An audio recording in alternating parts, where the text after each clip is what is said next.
arriver sur le marché et dire, bah voici, je suis directrice artistique. Eh bien non, en fait. C'est quoi la taille minimale du texte? 1,2 mm. Sur le X. Tout ça, j'ai découvert sur le tas en envoyant vraiment au début un fichier pourri. On m'a dit, il y a tout ça qui va pas. Quand je les ai vus en rayon, pareil un peu dans le rayon en mode, qui les fait? Mon charisme, je pense, a eu moins 10 000 points.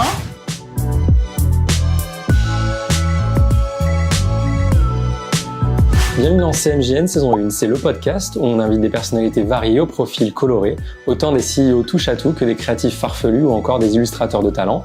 Leur point commun, l'industrie créative ou plus largement, la communication et les arts graphiques. Alors installe-toi et bonne écoute. Bonjour Pauline, c'est un honneur de te recevoir aujourd'hui et merci d'avoir fait un grand détour à Cannes pour venir nous voir. Avec plaisir. Tu es directrice artistique chez La Vie, donc la marque de simili-carnet qu'on connaît globalement tous. Depuis plus de 2 ans, tu t'occupes donc de la partie surtout packaging, tu as aussi bossé un peu sur la partie rebranding, sur de la scéno, sur certains événements. Tu as un très beau parcours et plein de choses, je pense, appétissantes à nous raconter.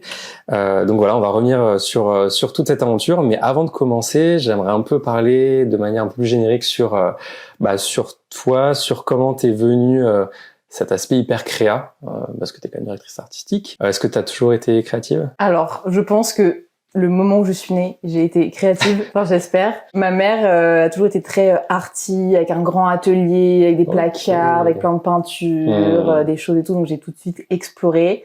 On faisait aussi beaucoup d'expositions, mais je pense presque tous les week-ends, voire un week-end sur 2. Et j'ai toujours dessiné, peint et tout. Donc déjà le dessin, j'en ai vraiment fait toute ma vie, j'en fais encore maintenant. Ça, j'espère que ça va me suivre le plus longtemps possible. Ouais. Et du coup, j'ai toujours su que je voulais travailler dans le milieu artistique. Mais en fait, c'est le moment où j'ai fait les portes ouvertes de Penningen, j'avais genre 14 ans. J'ai dit, ok, en fait, j'ai vu des magazines, des posters, de l'identité visuelle, de la typographie. J'ai dit, je vais faire ça. C'est ça. J'ai vu le concret, en fait, de ce que je pouvais faire. Parce que pendant longtemps, je me dis, ok, je vais être artiste, mais c'est un peu flou, enfin, surtout avoir sa patte graphique et tout.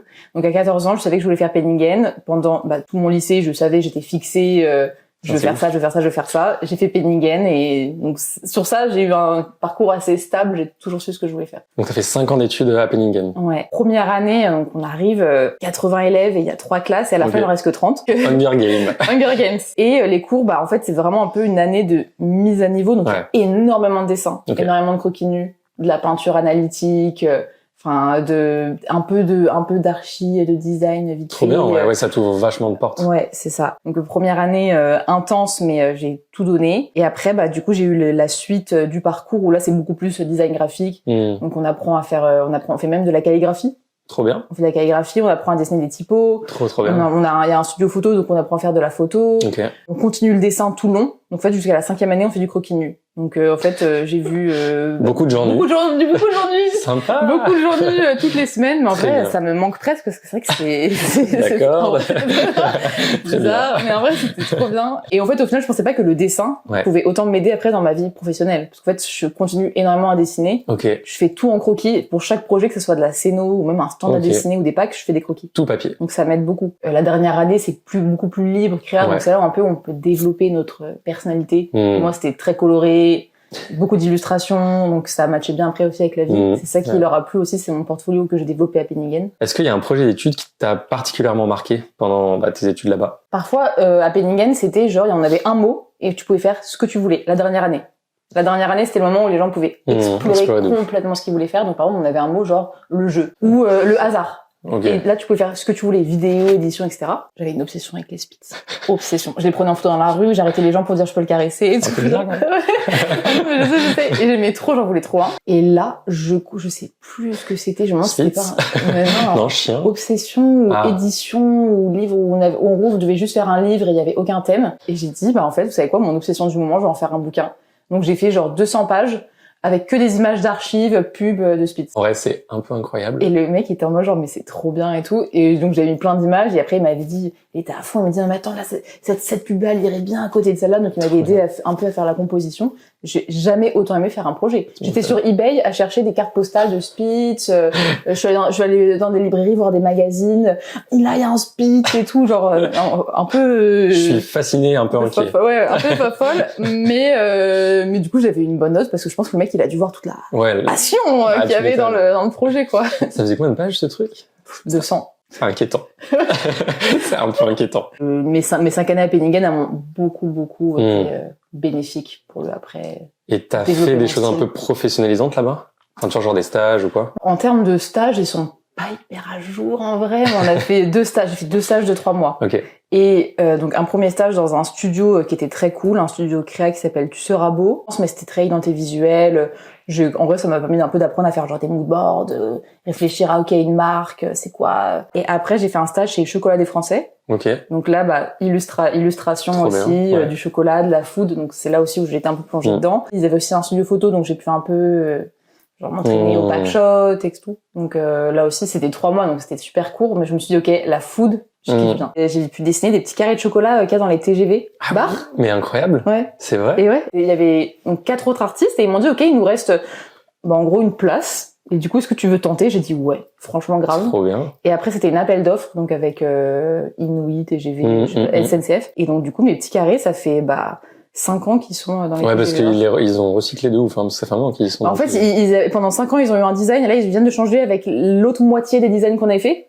Donc, du coup, j'ai des gens qui m'envoyaient des designs, et j'étais là, genre, ah ouais, je savais même pas qu'ils y étaient encore, qu'il y avait les nouveaux qui étaient sortis. Quand t'as quitté tes études, t'as été un petit peu en freelance. Quand j'ai quitté mes études, de manière complètement honnête, je ne savais pas trop ce que je voulais faire. Qu'est-ce que je fais? Je sors, je suis avec un master direction artistique qui veut tout et rien dire en soi. Sans blague. Voilà. Ouais, c'est souvent, arriver sur le marché et dire, voici, je suis directrice artistique. Eh bien non, en fait, pas vraiment. Enfin, voilà. Donc c'est là que tu t'es confronté à la réalité de la vie. La réalité de la vie, surtout de me dire, mais qu'est-ce que je veux faire? En fait, je savais pas exactement si je voulais bosser en agence, en studio, pour une marque. Enfin, il y avait tellement de possibilités.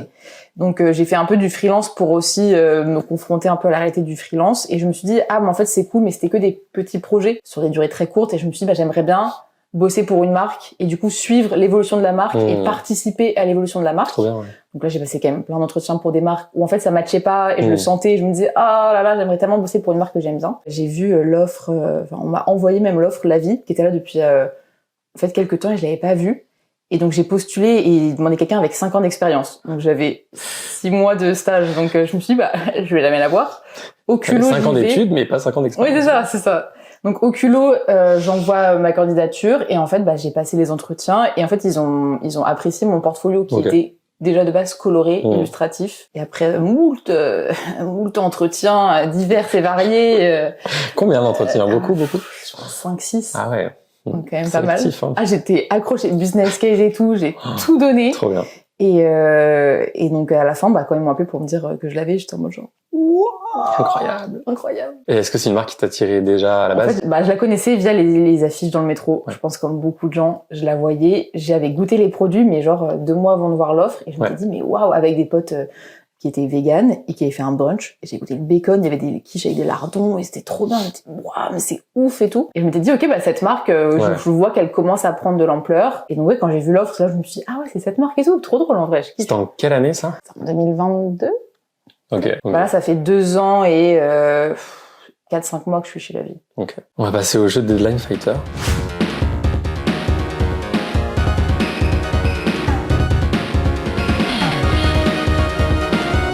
Donc 1 minute pour répondre un max. Ok. Allez, c'est parti.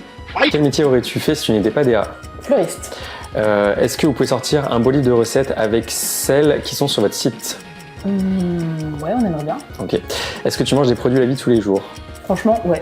Ok. Est-ce que tu utilises Canva ou InDesign? InDesign, ouais. Super bien. T'es plus tartine confiture ou beurre et confiture? Beurre et confiture. Beurre et confiture. Est-ce que tu payes les produits La Vie ou ils te sont offerts? Offert. Ah, on pourrait avoir un code promo s'il te plaît? Of course. Ah, trop bien. Quel est le meilleur produit La Vie selon toi? Bacon. Est-ce que c'est toi qui as dessiné le cochon de la mascotte La Vie? Non. Est-ce que tes parents comprennent ton métier ou est-ce que tu leur dis que tu fais du coloriage? Non, ils comprennent bien en fait. Ok. Pour toi, tout est bon dans le cochon ou pas? Tout est bon sans le cochon. C'est ce que j'attendais. C'est ce que j'attendais. T'es pas tombé dedans. Est-ce que tu aimes ton métier? J'adore mon métier. Parfait. Il me reste plus qu'une. Ah, les pas tombés dans le piège. Tout est bon dans le cochon? Ouais. Non, je connais mon Ah, les corpos. Bah bravo, tu as excellé.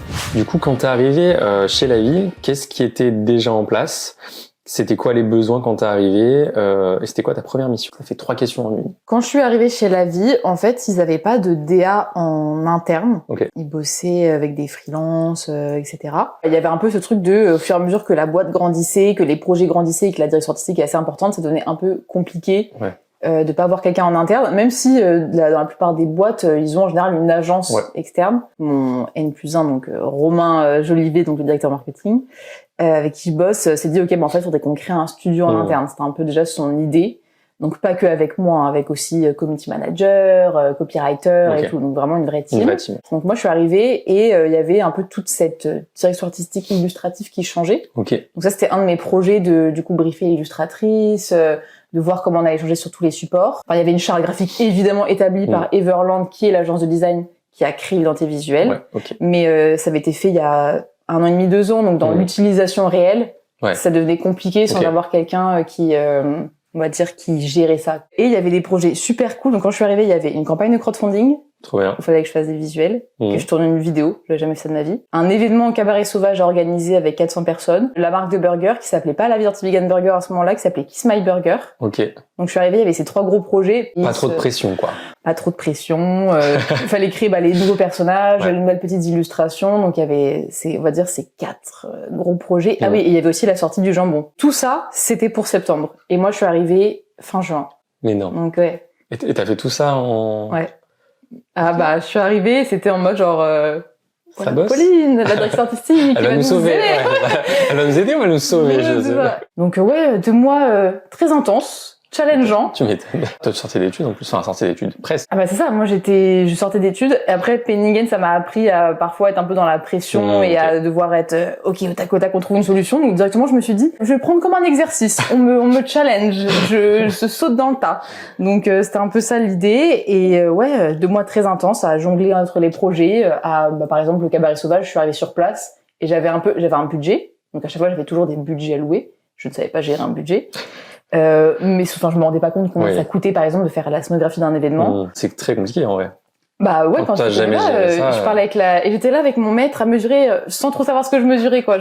Non, mais là, fake it until you make it. Ouais, c'est ça, complètement. Alors, mes 2 premiers mois, c'était complètement fake it until you make it, jusqu'à ce que tout sorte en septembre et que ça se passe très bien. Et en fait, du coup, ça m'a donné la confiance de me dire, ok, je suis légitime, quoi. Oui, je suis légitime. En fait, ils m'ont embauché parce que, mon style, et ma rigueur, on va dire, leur a plu. Et du coup, c'est ça que j'ai mis en application. Et là, vous êtes combien dans l'équipe l'équipe marketing, parce qu'en fait, moi, techniquement, je suis partie de l'équipe marketing, on doit être entre 10 et 15. Et dans l'équipe studio, donc, il y a moi, Blouma, qui est avant copywriteuse, maintenant creative lead. Donc, elle va vraiment coordonner entre les briefs, qu'elle a besoin de contacter, par exemple, je sais pas, des prestataires extérieurs et tout. Donc, elle, vraiment, elle chapeaute beaucoup ça.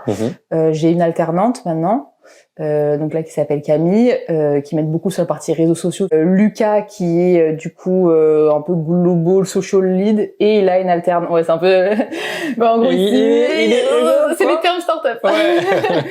C'est-à-dire dis-nous en plus. En gros, il va vraiment gérer tout ce qui est la partie réseaux sociaux mais à la fois pour le UK et la France, donc tout ce qui va être le LinkedIn, les idées un peu créa, l'influence aussi. Et il a aussi une alternante qui est community manager. Donc maintenant, on a quand même une team qui est assez complète. On est 5. Alors quand je suis arrivée, on était 2. Et c'est quoi une journée type ou une semaine type? Parce qu'une journée type, c'est un peu restrictif dans ta vie de DA chez La Vie. Franchement, d'une semaine à l'autre, ça change tout le temps. Ça peut être par exemple, genre le lundi, je vais designer par exemple du merch. J'en dis pas plus, mais trop bien. Stay tuned. Le lendemain, je peux faire des moodboards pour un shooting photo, à regarder sur Pinterest des photos de saucissons raclette, de sandwich, et faire un petit moodboard. Donc c'est une vie de rêve un peu. Une vie de rêve et faire des croquis pour le shoot qui peut être par exemple la semaine d'après. Ça peut être aussi faire des rendez-vous clients ou par exemple là on va avoir un autre projet un peu événement. Ça je peux pas trop en parler, mais aller vivre sur place, visiter le lieu. Échanger, etc. Faire du packaging, ça j'ai quand même parfois des journées où je suis focus packaging, donc soit faire des croquis, soit faire l'exé, soit échanger avec l'illustratrice, faire des petits tests et tout. En fait, en une semaine, il peut y avoir plein de projets en même temps. Donc c'est pour ça que maintenant moi comment je travaille, c'est que chaque jour je me mets dans mon agenda en mode là je fais ça. Tu fais un jour par jour. Tu mélanges pas trop quoi. Ça dépend. Parfois il y a des jours je peux bosser sur 6 projets en même temps. Ouais. Parfois j'aime pas du tout. où j'aime bien faire un seul projet, genre je suis focus packaging chez moi, avec ma musique, hop, et parfois j'aime bien me dire, là je travaille une heure sur ça, puis là je veux refaire ça, puis là j'ai un Slack d'une petite demande, ok je le fais. Du coup je crois savoir que tout est quasiment fait en interne, voire tout est fait en interne. Est-ce que du coup c'est un choix et qu'est-ce que ça apporte de faire tout en interne? Donc on fait globalement tout en interne, mais pas tout exactement. Nos grosses campagnes de pub, elles sont faites par Buzzman. Okay. Donc les boss dans tout ce qui est idées créatives, quand même campagne d'affichage, etc. Et après, pour tout ce qui est RP, vraiment relations presse, etc., on a une agence RP aussi. Sinon, effectivement, le reste, tout est fait en interne. Les réseaux sociaux, on fait en interne. Avant, on avait une agence, mais en fait, on s'est rendu compte que avoir quelqu'un du coup en plus dans ma team qui pouvait s'en occuper, c'était quand même hyper pratique, et surtout qu'on fait beaucoup de posts. Et après, tout ce qui est packaging, on a quand même vraiment internalisé. Shooting photo, quand je suis arrivée, il n'y avait pas du tout de studio photo ou autre. On travaillait aussi avec des photographes, et ça aussi, je l'ai internalisé. Donc j'ai créé un petit studio photo. Maintenant, là récemment, on a fait un shooting photo où j'ai travaillé avec un photographe et un set designer pour aider. Mais par exemple, quand on a besoin de faire du pack shot ou des shootings plus simples, ça on le fait en interne. Donc ça aussi, on l'a internalisé. Par exemple, on a fait une campagne Deliveroo qui était quand même pas une petite campagne, c'était une grosse campagne pour la Verti Vegan Burger. Pareil, ça on l'a tout fait en interne. J'ai fait les photos des burgers, la créa, l'exé après pour le métro, et après toute la partie influence, communication, plan de com, idées créatives, les accroches, c'était aussi en interne avec ma collègue Blouma et mon collègue Lucas. Donc là, on l'a vraiment fait à trois, le projet. Et pareil, même le food stylisme, c'était fait par mon collègue Baptiste. Enfin, c'était vraiment presque projet de famille. C'est ça. Tout est quand même vraiment internalisé sur ça, et en fait, ça nous permet d'être super flexible. En fait, on est quand même un peu comme vous ici, on a nos tables, on est tous, et en fait, pour se poser une question, pour changer un truc, pose la question et tu le fais en direct, quoi. C'est quand même super pratique. Et on a ce truc de, on est une marque de food disruptive. Il faut qu'on puisse être assez flexible parfois pour selon l'actu, enfin qu'on puisse changer quand même assez rapidement. Donc en fait, les gens quand même qui rejoignent la vie savent que il faut être un peu plus flex sur ça. C'est pas comme une agence de design où du coup tu sais que t'as des délais de réponse. On a quand même mis en place des choses évidemment pour les briefs, pour pas du tout que ça soit freestyle, mais ça nous permet d'être plus rapide en fait, d'être plus efficace, d'être agile. Et t'as parlé de Buzzman, du coup donc c'est eux qui ont fait quand même quelques petites campagnes un peu disruptives dans le métro et pas que. Est-ce que c'est eux qui ont choisi le ton? Comment ça s'est passé, tu vois, pour toutes ces accroches un peu what the fuck, enfin toutes ces prises de parole? Il y avait déjà une idée de quand même un peu quirky activisme, comme il l'appelle, utiliser des phrases un peu rigolotes, un peu catchy, un peu pas provocante, mais un peu poil à gratter pour le ton, la vie. Donc dans le brand book qu'on a, on a par exemple une liste de phrases sur on veut dire c'est veggie, on va dire c'est fait à base de plantes et pas à base je sais pas genre du cul de cochon, enfin des trucs comme ça. Donc on avait un peu déjà ce petit ton. Et après par contre Buzzman, ils sont arrivés vraiment en faisant des propositions beaucoup plus, je dirais pas provocantes parce que c'est pas non plus de la provocation, mais ils ont voulu pousser le ton encore plus fort pour que ça soit qui a un impact encore plus grand. Et du coup, dans l'une des premières campagnes qu'ils ont sorties, c'est un juif, un vendard, un musulman et un vegan à la même table, et c'est pas une blague. Celle-là, je crois qu'au début, elle avait été interdite, ils voulaient pas la sortir, ils se disaient mais no way et tout. En fait, ils ont dit non, on y va. Et c'est une de nos campagnes, de nos accroches les plus connues. Avec cette première campagne, ils ont positionné la marque comme ça. Et du coup, après, ça a suivi tout le long de ok, ce sera ça. Mais c'est toujours un petit défi parfois de se dire est-ce que là c'est too much ou est-ce que là c'est trop léger, est-ce que c'est trop naïf. Donc souvent on se dit ok, où est-ce qu'on met le curseur? On va parler du style illustratif. C'est vrai que donc on est sur un style illustratif quand même qui est hyper simple, et à la fois il y a quand même plein de petits détails. C'est presque enfantin. Il y a presque un truc un peu de l'édition de jeunesse, tu vois. Et c'est quelque chose qu'on voit vraiment pas du tout dans le domaine alimentaire. Pourquoi avoir fait ce choix illustratif qui est quand même hyper différent de ce qu'on voit? Ils ont fait un peu un constat de qu'est-ce qui existe dans le monde du veggie, vegan. C'est vert, c'est Nutri-Score A, c'est healthy, c'est un peu plus pour les galettes de blé, pour les gens qui veulent faire attention à leur santé, etc. Et c'est des packs où t'as le nom du produit, et t'as une grosse photo au milieu avec les ingrédients peut-être autour. Bon, voilà. Donc en fait là ils se sont dit ok, en fait là pour sortir une marque de produits ultra gourmand, parce que ça a toujours été ça quand même le truc important, c'est ultra gourmand, genre on va pas spécialement être Nutri-Score A ou autre, mais il faut que ça soit que les gens ils goûtent et ils disent mais miam, que ce soit dans un burger, dans des pâtes carbo. Donc il faut que l'image quand même de la marque elle soit l'image des produits. Et aussi notre cible c'est la Gen Z. Et la Gen Z, ils aiment quand il y a quand même un truc un peu émotionnel, quand il y a une expérience. Pas juste, je pense, avoir un produit sur un pack et ça raconte rien. Donc le style illustratif, il permet d'avoir une infinité d'histoires du cochon, en fait, d'un cochon heureux qui est sur un packaging, qui mange des carbots avec un humain, en fait, c'est inédit. C'est vrai qu'en général, quand on se rend compte, les cochons dessinés, ça va être parfois sur les boucheries, un peu en icône, un peu ce côté le cochon heureux, mais en fait c'est dans une boucherie ou c'est sur de la charcuterie. Là on s'est dit ok, on va faire un cochon heureux sur un pack, en train de partager un repas avec un personnage. Et aussi du coup l'idée de on fait vraiment complètement à l'inverse de ce qui se fait. Donc il y a quand même pas mal de marques qui ont des styles illustratifs. Par exemple en fait Ben & Jerry's, nous c'était un peu ça en fait aussi la ref. Ben & Jerry's ou des marques comme Oatly, nous on a un peu genre la viande, enfin Ben & Jerry's mais version viande. Ben & Jerry's à côté de Häagen-Dazs, on voit la différence, le parti pris. Pareil Oatly, ils ont un style aussi par rapport à du lait d'avoine classique, ils font une activation ou autre, ils ont un truc beaucoup plus illustratif, catchy, activisme, avec des phrases drôles. Donc ces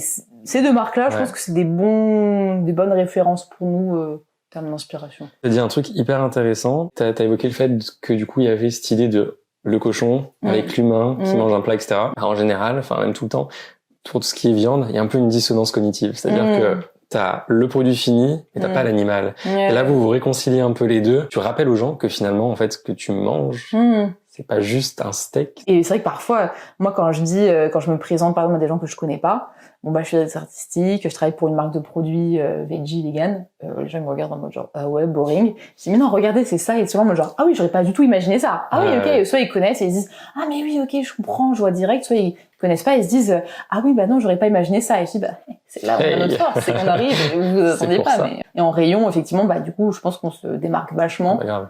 Le rose illustration à côté d'un pack de galettes de blé. Il y a des gens, je pense que ça peut donner envie, pas donner envie, ça je sais pas, mais en tout cas on peut pas dire que ça n'a pas d'impact visuel. Ouais, c'est clair. Et c'est pas trop dur de bosser dans l'alimentaire, enfin surtout dans ce qui est packaging, c'est vrai qu'il y a quand même plein de réglementations, plein de normes, il faut mettre telle information à tel endroit, de telle taille, machin. Est-ce que comment ça se passe, comment tu le gères? Je l'ai appris sur le tas. Ouais, voilà. Je suis arrivée, mes premiers projets pack. Au début, ça a été d'adapter en mode français-anglais, donc ça va. Ensuite, il y a eu le projet burger, mais ça c'était pas trop compliqué non plus parce qu'en fait, t'as pas vraiment d'infos trop à mettre. Tu vois, c'est plutôt genre du graphisme pur et dur, sac, boîte à burger et tout, donc ça allait. Et ensuite, le premier gros projet, c'était les sandwichs, donc les sandwichs triangles. Ouais. Et donc là, j'ai découvert vraiment, on a passé du temps dessus, donc ça va, mais j'ai découvert effectivement entre le fait de faire l'étiquette parce que je fais aussi les étiquettes.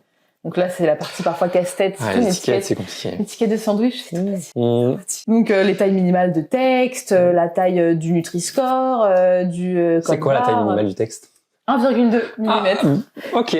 Sur le X. Même en termes de claims, nous, on a quand même des claims, genre le riche en protéines, ou je sais pas, le source de fibres ou autre. Voilà, j'ai découvert qu'il y avait toute la partie avec la qualité de, non, là, il faut qu'il y ait tant de grammes. Si tu parles de contraintes pack aussi en termes d'impression d'objets, ça, j'ai découvert, on m'avait envoyé un gabarit, pareil, je savais pas trop au début comment appréhender, puis je me suis rendu compte qu'il y avait tout ce qui est, là, t'as la zone de soudure, les points de colle, les machins. voilà, c'est ça, et donc ça, je l'ai découvert un peu sur le tas en envoyant une première version, on me fait une liste de retours, il y a ça qui va pas, je me dis, waouh. Bon, il y a rien qui va, finalement. Rien qui va dans mon fichier, Pantone, pareil, construction du fichier, direct, etc., le blanc de, c'est ça, le Pantone, les blancs de soutien, le vernis mat, donc tout ça, j'ai découvert sur le tas en envoyant vraiment au début un fichier pourri.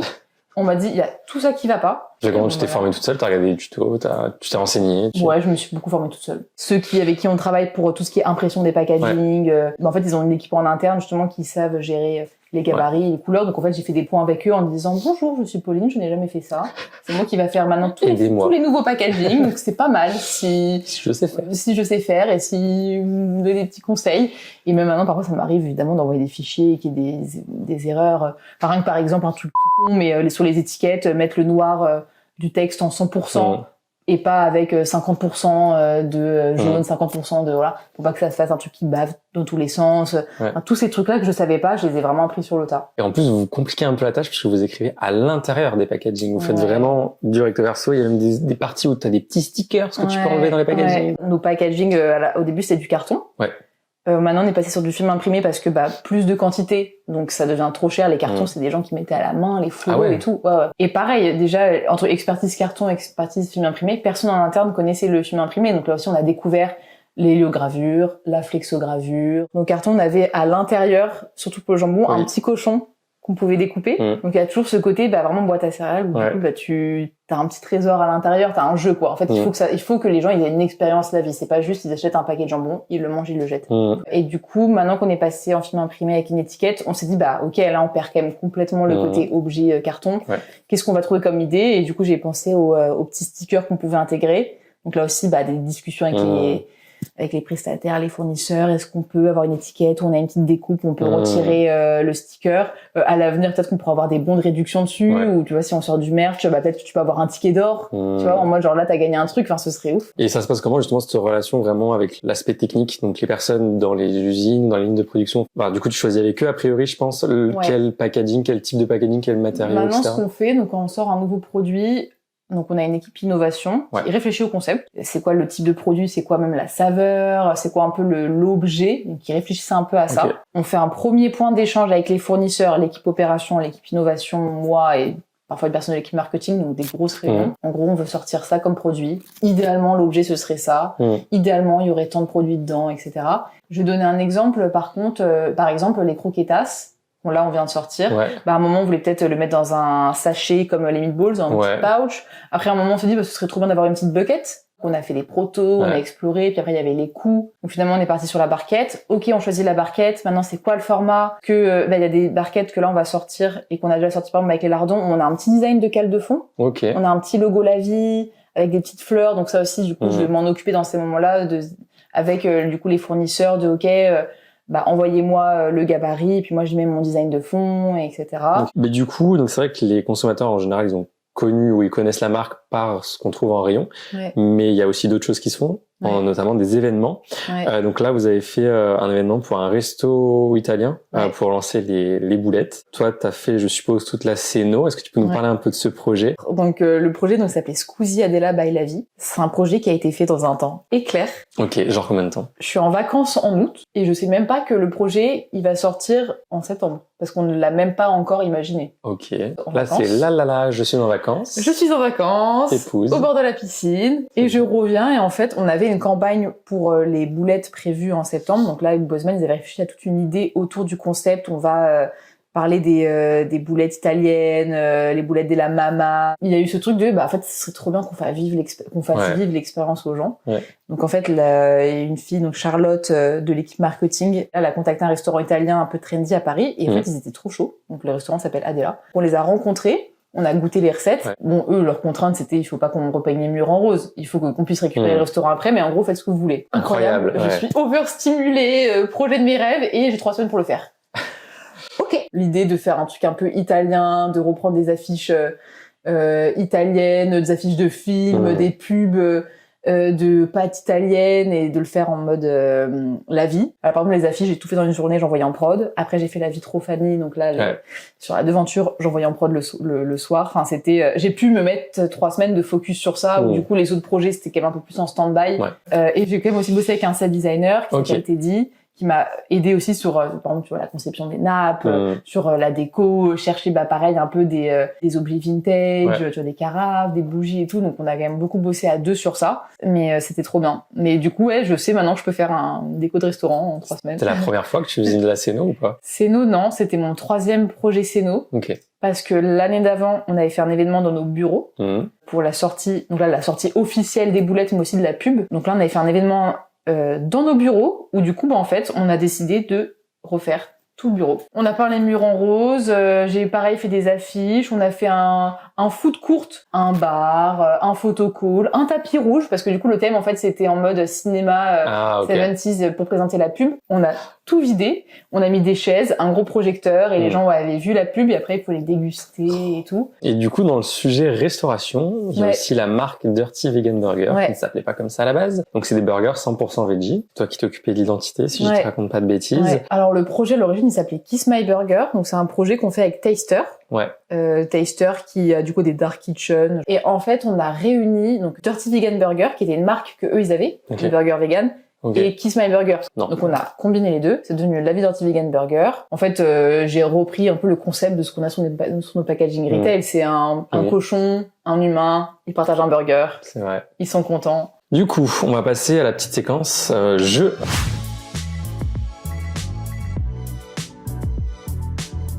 Je te rappelle rapidement les règles et je te donne les petits cartels. Donc, tu as 3 cartels, un pour j'achète le J, le N pour nope, non. Okay. Et le M pour moi, c'est bon. Ok. On va te dérouler quelques images de marque, quelques logotypes et on va devoir juger tout ça en toute bienveillance, de manière expliquée et argumentée et puis voilà. Ok. Allez, c'est parti. Ouais. Nope. Nope, pourquoi ?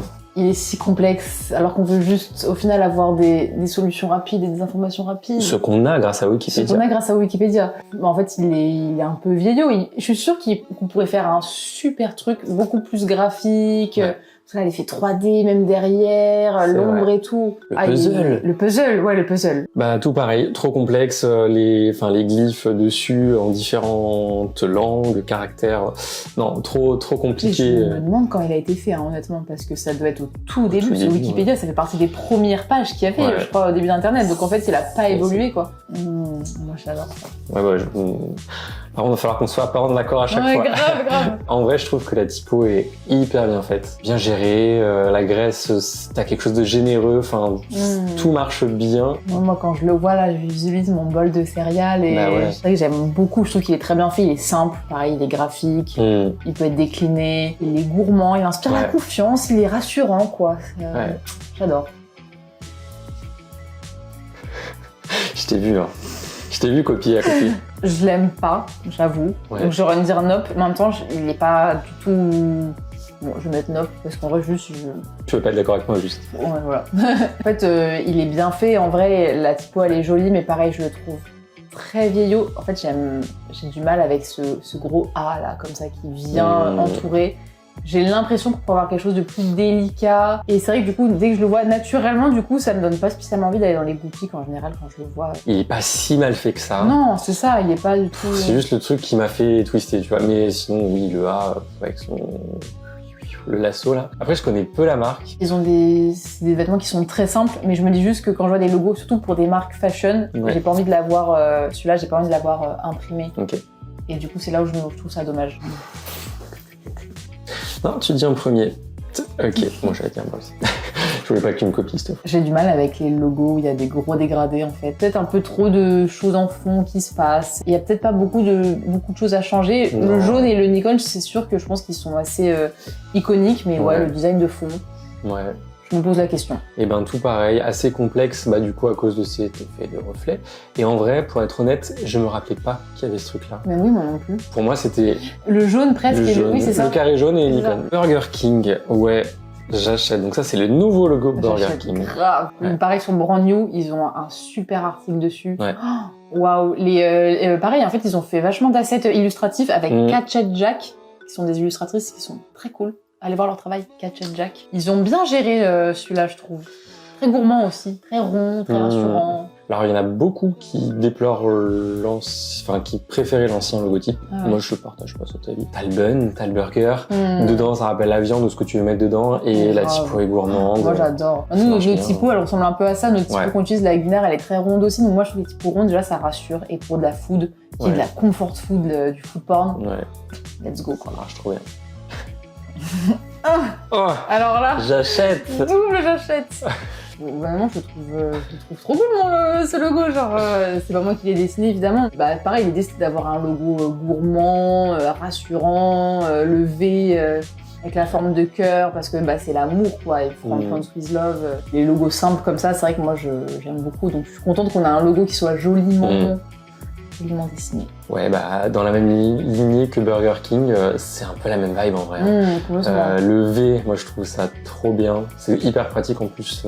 Si vous voulez le réexploiter, vous pouvez. Non, il y a un bel équilibre. En plus, avec une marque avec si peu de lettres, si peu de livres, c'est facile. Ouais, c'est ça aussi, c'est que c'est simple à utiliser. En fait, à utiliser en général, c'est jamais je me dis waouh, là il va être compliqué à placer. Ouais, ça se voit que ça fait un peu crafty, mais après c'est aussi la volonté. On trouve ça dans l'illustration, tu fais le bandeau, même dans la typo, tu vois, dans l'approche ou quoi, mais ces imperfections qui qui matche quand même bien avec la marque et qui matche avec ce qu'on veut dire et matche avec les autres. J'adore ce logo. Il me rassure à chaque fois. J'adore. J'adore le voir. Dès que je vois des endroits, je suis contente même de faire un petit sticker là. Sur un ordi. Ça m'arrive dans le train. Ouais. Justement de voir en mode quelqu'un qui avait un petit le sticker La Vie. Là, tu sors tes affaires La Vie pour faire je sais pas ça. Trop bien. Comment ça se passe un shooting pour de la food? C'est quoi un peu les étapes? Combien de temps ça peut prendre? Avant que j'arrive, donc du coup, il bossait avec des photographes externes. Ouais, ce que tu disais. Et des food stylistes. Et en fait, maintenant qu'on sort beaucoup de produits, qu'on a quand même pas mal de besoins, donc ça coûte quand même cher. En fait, comme j'en avais fait pendant mes études, je me suis dit, écoutez, je pense que pour des photos assez simples, je crois que je peux le faire. Je suis pas sûre à 100%, mais je tente. Ça se tente, ouais. Donc en gros, je m'étais fait un petit croquis, pareil, là, il y aura 2 lumières. L'appareil photo, je vais acheter tel appareil photo, et en fait, on a besoin d'un cyclo et d'une table, et on va l'installer dans l'espace en face de la cuisine. Et en fait, maintenant, on fait du coup nos shootings photos comme ça, qui sont plutôt simples, où soit il y a un fond rose, ou alors il y a un petit décor, mais c'est pas genre chez quelqu'un, avec plein de modèles. C'est dès qu'il y a des modèles où là, quand même, c'est quand même bien d'avoir un photographe. Ce que je fais, c'est que je fais un mood board, auquel on a besoin de 4 recettes. Les 4 recettes, ça va ressembler à ça. Je fais des petits croquis, des petits croquis de composition. Là, il y aura le fond rose. Là, il y aura une petite table en bois. Là, on peut faire une photo raclette. Alors, on va la prendre vue d'au-dessus. Et ensuite, je brief Baptiste, expert culinaire qui est devenu food stylist, qui n'est pas food stylist de base, mais on s'est formé ensemble et on se forme toujours ensemble. Parfait. Pour lui montrer, le shooting photo, l'idée. Ouais. Et après, le jour J, on installe le set, les lumières. Lui, il fait la food. Moi, je fais mon petit assemblage et on fait les photos. Et après, je m'occupe des retouches. Donc, ça prend combien de temps à peu près? Mais sinon, allez, on va dire 1 journée et demie, 2 jours de prépa, 1 journée de shoot et après 1 journée ou une demi-journée de retouche. Ok. Et pour la vidéo, comment ça se passe? Quand on a besoin parfois de faire des vidéos, nous, de recettes ou autres, on les fait en interne. Ok. C'est vraiment simple, ou alors que par exemple, on va mettre la caméra sur pied, qu'on va filmer quelqu'un. Et par exemple, quand du coup, là, on a des grosses pubs, comme par exemple le petit Léon que je vois à l'écran, qui est tout adorable. J'allais en parler, il est beaucoup trop beau. Il est trop mimi. Et ça, typique, ça, on a fait avec Buzzman, parce que c'est eux qui ont réfléchi à l'idée. Et l'idée, elle était très simple. C'était un mec qui mange un sandwich, qui se fait un sandwich devant un cochon. Le script, c'est littéralement ça. Et il n'y a pas eu de galère avec notre très cher Léon, enfin tu vois, en termes de petits bloopers qu'il y a pu y avoir, même en termes d'éthique, c'est vrai qu'avec quand t'as un animal sur un set, c'est toujours compliqué quoi. Donc est-ce que t'as... Alors le début, c'était un peu la catastrophe, parce que il y a eu donc l'idée de Buzzman. Au début, tout le monde se dit ok, trop bien. Et tout, on s'est dit mais attendez, on va quand même, on va pas prendre un acteur cochon, parce qu'en fait dans le début ce que nous avait proposé c'était un acteur cochon. En fait c'est des bêtes de foire, c'est genre tu fais un peu de la location d'animal pour des tournages, mais en fait tu sais pas trop après l'animal ce qu'il devient, ce qu'il est, puis il est quand même avec des flashs et tout, on s'est dit mais on va pas pouvoir tourner cette vidéo. Donc Cécile qui était donc community manager à ce moment-là, qui est elle vegan, avec Lucas aussi, et on leur a dit ok en vrai juste qu'est-ce que vous en pensez vous, parce que vous êtes les plus informés et sensibilisés à ça. Et ils ont dit, à la limite, si c'est un cochon de compagnie qui est dans une famille, etc. Donc en fait, ils ont mis un message sur Facebook. Un casting, hein, un casting en mode, est-ce que des gens ici ont des cochons de compagnie? Est-ce que ça existe? Et en fait, on a eu plein de retours. Évidemment. De gens qui nous envoyaient leurs cochons, et il y avait des cochons qui avaient des noms, roast beef, et puis il y avait des noms et tout, avec des photos des petits cochons et tout, ok. Et du coup, on a rencontré Manon, qui a donc Léon, qui a aussi qui a 2 autres cochons, en fait, qu'elle a récupéré parce qu'ils sont tombés d'un camion genre sur la route et tout, donc horrible. Donc elle les a récupérés et elle s'en occupe très bien avec des soins, etc. Et en fait elle s'est dit si la pub vidéo permet que les gens arrêtent de manger de la viande, etc., je pense que ça peut être une super idée. Et évidemment après on a mis en place plein de choses sur le tournage, genre Léon c'était que le matin. Dès qu'il avait besoin de faire une pause, il faisait une pause. On avait cherché exprès. La diva. On avait cherché exprès un endroit où il y avait du coup de l'herbe où il pouvait se reposer. Et en fait, donc là on voit Léon qui est en face et sa maman Manon, elle était juste à côté. Et en fait, il était super à l'aise. Il n'y avait pas de gros flash, c'était que des lumières là. Et ça a vraiment pas duré longtemps. Donc on a tout fait pour faire en sorte qu'il juste soit dans des bonnes conditions. Il fallait pas que les gens aillent le voir, etc. Et elle était à côté. Donc en fait, il était hyper à l'aise. Il était avec sa mère, quoi.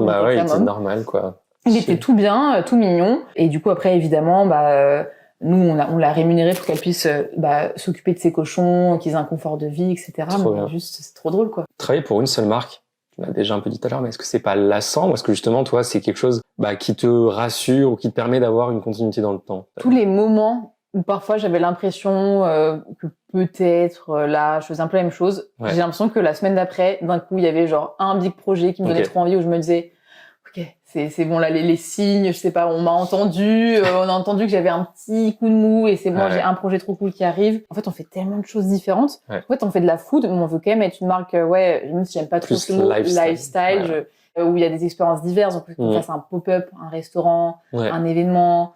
On a une marque de burger. On veut sortir du merch. Quoi d'autre? Des collaborations avec des marques cool aussi. Mais je sais pas si je pourrais bosser pour beaucoup d'autres marques. Parce qu'en fait, là, du coup, je suis habituée à un niveau de créativité et de projets variés. Donc, si par exemple, un jour, je devais changer de marque, bah, pour moi, ce serait un peu un mandatory que ça soit minimum, comme par exemple un Oatly, où en fait, du coup, c'est hyper décadent, un peu foufou. C'est vrai que, en fait, limite, la vie, ça m'a mis la barre hyper haute sur mes attentes en termes de créa, de créativité, de possibilités. Je suis quand même assez libre. Enfin, je suis quand même très libre dans mon travail. Au moment où mon manager, il fait quand même beaucoup confiance. Donc, il y a des projets où je suis, franchement, full libre. Donc ça, je sais pas si je vais avoir ça dans beaucoup d'endroits. Donc en vrai, non, ça c'est sûr que je m'ennuie pas. Et si t'as un projet préféré ou qui t'a marqué chez La Vie, c'est lequel? Bah là, récemment, j'ai adoré le projet du restaurant. Parce que du coup, j'y suis allée être à côté et voir des gens qui mangeaient, qui regardaient la carte, c'est joli la carte. Et en vrai de vrai, projet pack, je pense que mon premier projet pack, les sandwichs, quand je les ai vus en rayon, j'ai eu ce truc de pareil un peu dans le rayon en mode. C'est moi qui l'ai fait. Quand je vois quelqu'un qui, par exemple, ou quand je suis dans le rayon et que je vois par exemple une fille ou autre, quelqu'un qui prend les produits La Vie, où je me dis, c'est trop design. Je regarde et je suis vraiment en mode genre. Et ouais, il y a de la fierté. Donc je pense premier projet pack, j'étais vraiment contente. Bah, merci beaucoup. Je vais terminer sur une dernière chose. Est-ce que tu pourrais nous raconter une anecdote un petit peu cocasse, une anecdote de ton choix pour terminer ce podcast? Je sais pas à quel point c'est drôle, mais et là c'est un flop. J'arrive à un shooting photo et donc j'organise où je fais les photos, donc voilà, je suis un peu en panique le matin, j'ai pas bien dormi la veille, j'étais stressée, c'était un gros shooting photo, c'était pour les burgers. Je sais pas, j'ai un peu une équipe à gérer quoi, faut que j'ai du charisme. Et j'arrive et là je me rends compte que genre j'ai mis 2 chaussures complètement différentes. À quel moment? Complètement différentes. À quel moment? Avec une ça de semelle de différence. Mais qu'est-ce qui s'est passé? En fait, moi, dans ma panique, j'étais avec mes lumières, mes packs dans le taxi, avec tout le monde à donner des ordres, à faire le petit chef. Et là, en fait, et je marchais pas bien. Je me dis, mais c'est bizarre, je suis vraiment fatiguée et tout. Là, en faisant mon chef, quelqu'un me dit, mais c'est Pauline, c'est tes chaussures là? Je dis, et tout le monde regarde, me dit, mais ça va et tout, t'es sûr là, le shooting photo, t'es sûr que t'es... Mentalement, ça va et tout. Tout le monde était en mode genre, ah ouais, là, peut-être ça va pas. Peut-être elle est fatiguée. Non, vraiment, tout va bien juste ce matin, je sais pas, dans la panique, je suis partie. Donc mon charisme, je pense, a eu moins... moins 10 000 points. Mais bon, après, voilà, faut quand même faire les photos. Mais je me rappelle que là, ce jour-là, je m'étais dit, ah ouais. T'as passé la journée avec 2 godasses différentes. Et vraiment, j'étais là avec genre 2 épaisseurs de chaussures différentes, 2 chaussures différentes, un style un peu arty Paris, quoi, au final. Pas mal. Eh ben, écoute, merci beaucoup. Aujourd'hui, t'as mis 2 fois les mêmes, t'as mis les mêmes chaussures. Bravo. J'ai fait attention. Bravo. Merci beaucoup. C'était un plaisir de t'avoir. Moi aussi, c'était trop chouette. Abonnez-vous, sur Spotify, sur YouTube. Il faut aussi regarder, bien sûr, le travail que fait Pauline pour La Vie, ses réseaux, etc. Voilà. Merci beaucoup. Merci à toi, j'ai adoré.